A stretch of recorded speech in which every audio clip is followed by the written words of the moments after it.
Hi friends, welcome to மனதின் ஓசைகள். இன்றைக்கி நம்ம சேனலில் ரொம்பவே சுவையான இறால் கிரேவி எப்படி செய்கிறதுன்னு பார்க்கலாம். வீடியோக்குள்ளே போகிறதுக்கு முன்னாடி மனதின் ஓசைகள் சேனலை இது வரைக்கும் சப்ஸ்கிரைப் பண்ணாதவங்க சப்ஸ்கிரைப் பண்ணிக்கோங்க. வாங்க வீடியோக்குள்ளே போகலாம். இறால் கிரேவிக்கு கடாயை வச்சு சூடானதும் நல்லெண்ணெய் ஊற்றிக்கோங்க. தேவையான அளவு ஊற்றிக்கோங்க.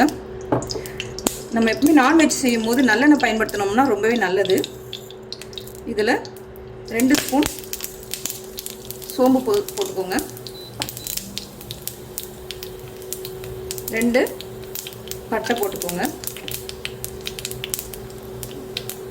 கொஞ்சம் கருவேப்பிலை,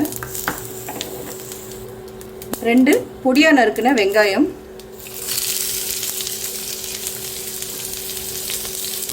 இதை நல்லா வதக்கிக்கோங்க.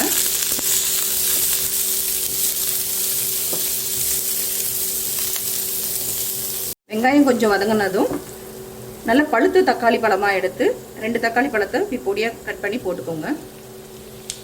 இதையும் நல்லா வதக்கி விட்டுக்கோங்க. வெங்காயம் தக்காளி நல்லா வதங்கினதும் இதில் ஒரு 2 ஸ்பூன் இஞ்சி பூண்டு விழுது சேர்த்துக்கோங்க.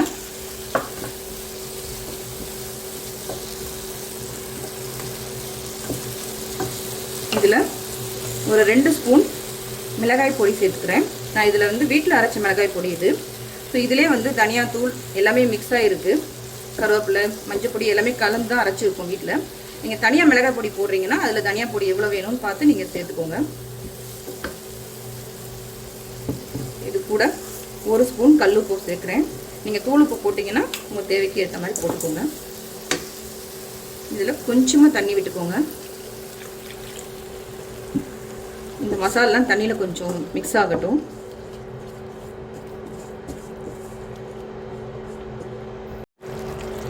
இந்த மசாலா நல்லா கொதிச்சு வரும்போது நம்ம 1/2 கிலோ இறா வாங்கி நான் க்ளீன் பண்ணி வச்சுருக்கேன்.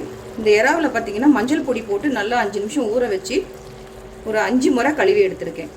ஏன்னா இறாவில் கொஞ்சம் ஸ்மெல் இருக்கும். அதனால் நல்லா நம்ம ஒரு நிறைய தடவை கழுவிட்டோம்னா அந்த ஸ்மெல் போயிடும்.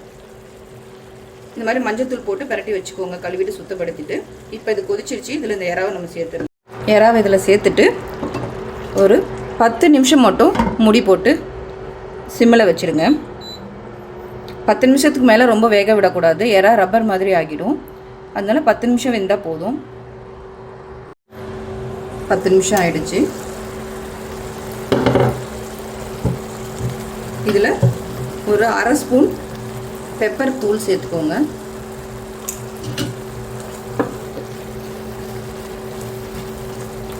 இது உங்களுக்கு தேவைன்னா சேர்த்துக்கோங்க, இல்லைன்னா மிளகாய் தூளே போதும். நல்லா கலரிக்கோங்க.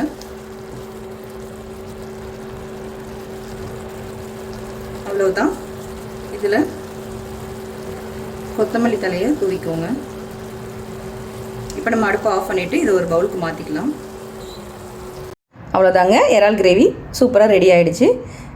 இதை நம்ம சாதத்துக்கூடையும் சேர்த்து சாப்பிடலாம். சப்பாத்தி, இட்லி, தோசைக்குமே சைட் டிஷ்ஷாக பயன்படுத்தலாம்.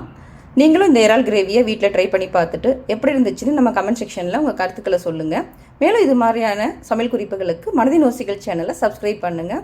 தேங்க்ஸ் ஃபார் வாட்சிங்.